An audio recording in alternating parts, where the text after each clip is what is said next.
Okay, frogs and princesses, today we're going to have a little demo of what happens when you use Nysthi Phasor, the oscillator, in conjunction with the 16 attack envelope generator.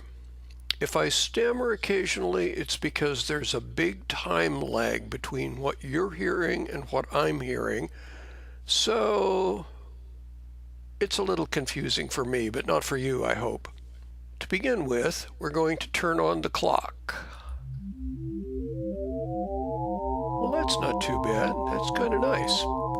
What's happening here is that the clock is triggering the first stage of the attack release generator, and then at the end of each attack segment, it triggers the next one. So we've got a number of triggers progressing from left to right through the device. If we slow the clock down, they'll get further apart.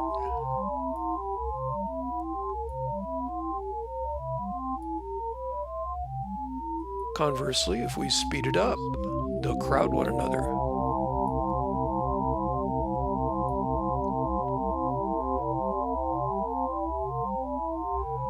The next thing we can do is modulate the attack and release times. This is the global section over here, and it's being controlled, well, either manually or by an LFO. So let's increase the release time first.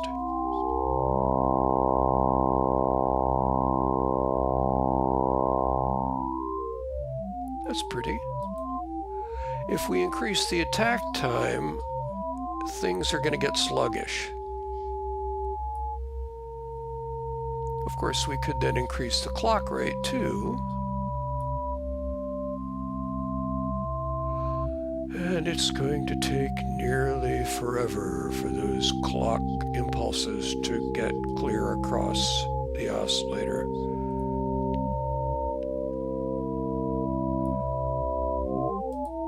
So we won't do that. We might, however, want to modulate both attack and release from LFOs.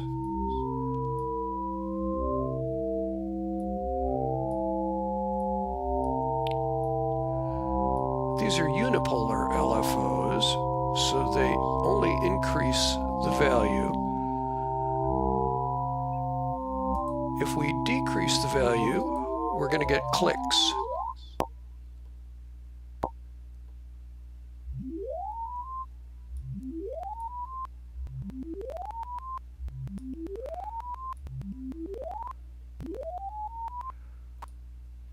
Let's get rid of the LFO modulation and speed up the clock.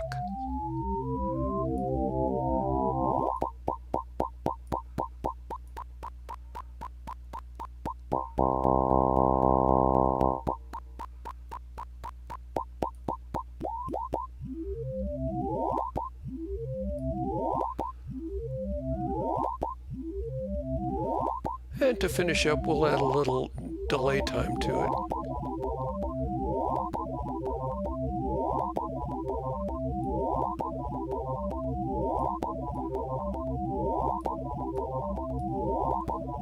And turn off the clock.